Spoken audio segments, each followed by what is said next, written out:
Good morning. We are early today on our follow-up Friday. I hope everyone had a great week and hopefully you got to tune in on Tuesday. What was Tuesday's video? Ooh, permanent makeup.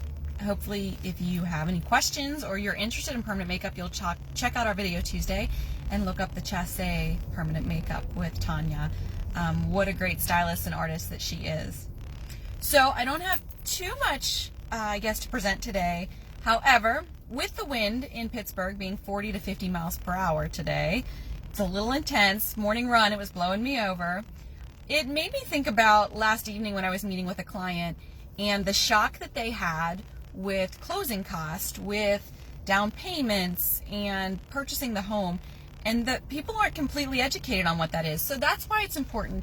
I always stress on here that I will meet with my clients for a minimal of 30 to 45 minutes before starting this process. You don't want to be shocked with a sticker price all of a sudden with buying a home. It's so important that you know up front what are those costs to expect. So some people will look at what's my monthly payment, and that's what they base all of their searching for. And we talked about how important on previous Follow-Up Fridays, how important it is to get pre-approved. Why is that? Because that's what leads you into knowing that you might have a big chunk of money you need at the end too. So the old thought was you had to have 20% down in order to purchase a home.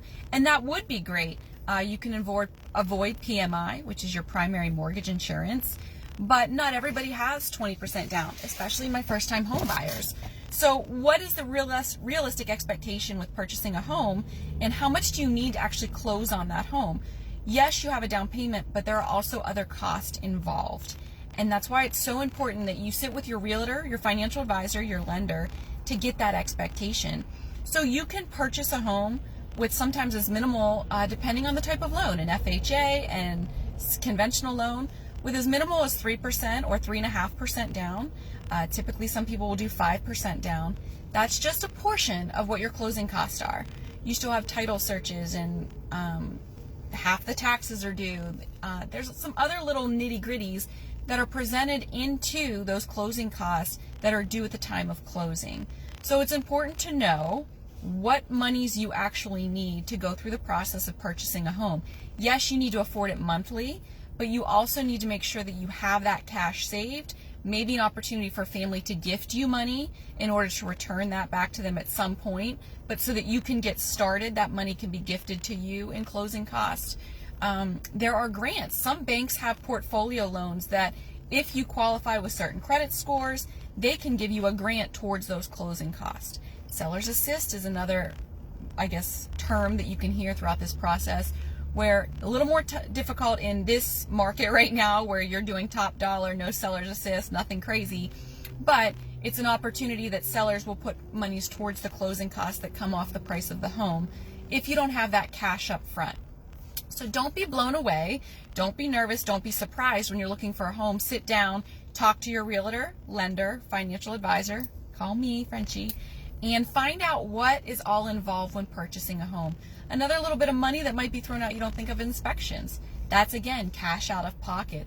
A huge important part of the process when you're purchasing a home. But what's your monthly payment going to be? What are your closing costs going to be? How much money do you need cash for those? Do you have money for those small purchases such as the inspections as you're going through this process? So don't be blown away. Don't be surprised. If you're in Pittsburgh today, buckle down. The wind is a little nuts. I feel like we're in some kind of hurricane this morning. It was all dark out with my run this morning. I hope you guys are all having a great day, a great week. We've had some beautiful sunshine. Hopefully the rain will hold off. I'm getting ready to head into a closing today. That is why I am Follow-Up Friday from the car. Got the gear on, business attire, no construction hats today. I love what I do. I know you will too. Give me a call if you have some more questions and not being surprised with what to expect with purchasing a home. Mwah! Have a blessed weekend.